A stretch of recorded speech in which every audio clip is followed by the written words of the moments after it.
Hi guys, so welcome back to my channel. तो कैसे हैं आप सब? आई होप सभी बहुत बढ़िया होंगे। तो चलिएगा, आज लेके आए हैं आपके लिए नोट्स।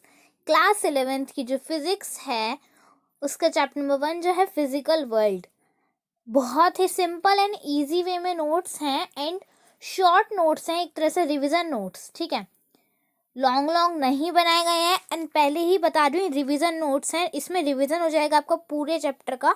ठीक है, ये वैसे नोट्स नहीं है जो टीचर्स आपको क्लास में बनवाते हैं लंबे लंबे। ये रिवीजन नोट्स हैं।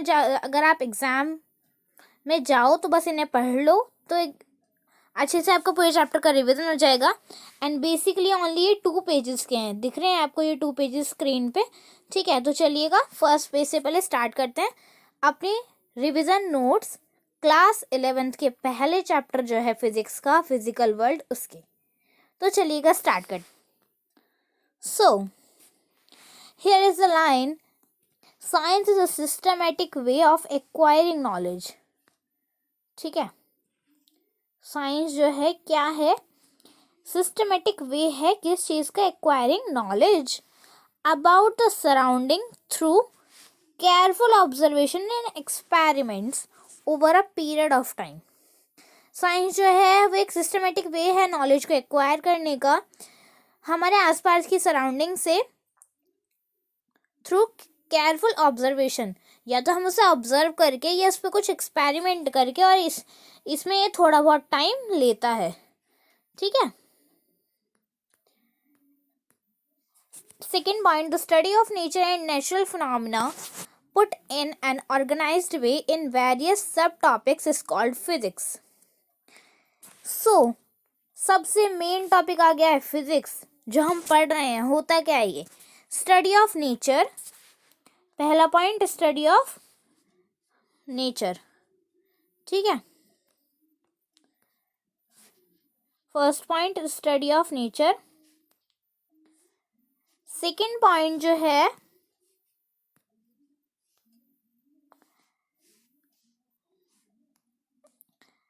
Natural phenomena put in organized way. पहले तो स्टडी ऑफ नेचर, फिर natural phenomena put in organized way, कुछ ऐसे ऑर्गेनाइज्ड वे में रखा गया इन वेरियस सब टॉपिक्स, जिसमें सब टॉपिक्स इंक्लूड हों। ये हमारी फिजिक्स कहलाती है। ठीक है, तो हमने यहाँ 2 पॉइंट्स देख लिए, मेनली स्टडी ऑफ नेचर और नेचुरल फिनोमेना। ठीक है, इन दोनों से ही हमारी फिजिक्स का काम है। ठीक है, चलो नेक्स्ट लाइन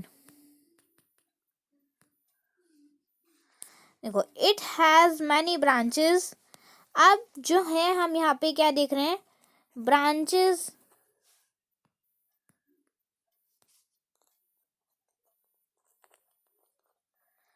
किसकी?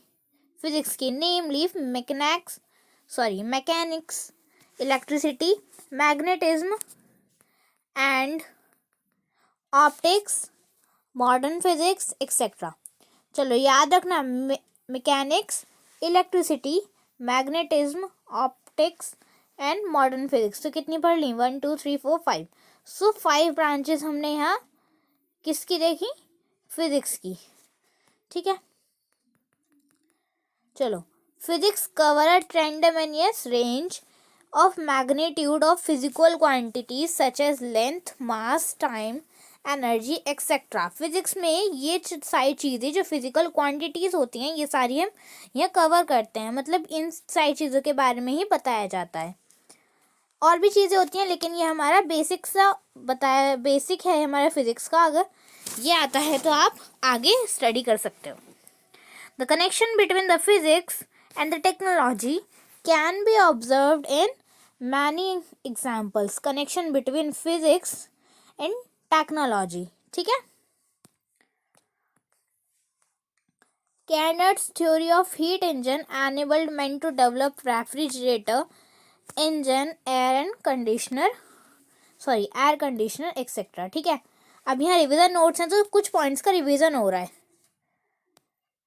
नेक्स्ट पॉइंट देख लो, study of electromagnetic waves and propagation have been meant to design communication systems. So यहाँ से क्वेश्चन बन सकता है, स्टडी ऑफ मतलब किसकी स्टडी चलो क्वेश्चन बता देती हूँ. Dash helped men to design the communication system. So answer is the study of magnetic waves and propagation. ठीक है, तो चलिएगा next point. The idea of nucleus and the energy embedded in it enable him to generate an enormous amount of energy.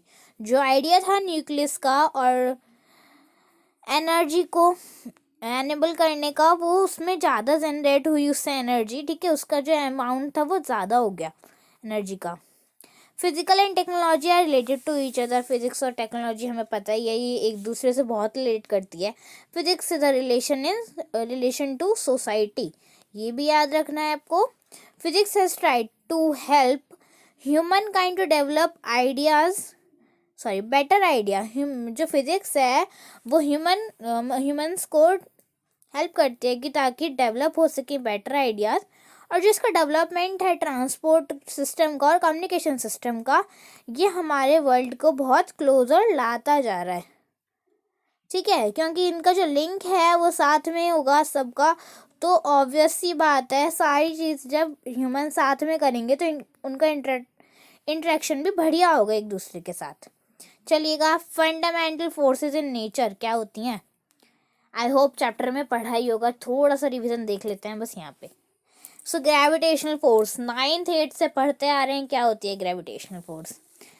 The gravitational force exist between two objects in the universe.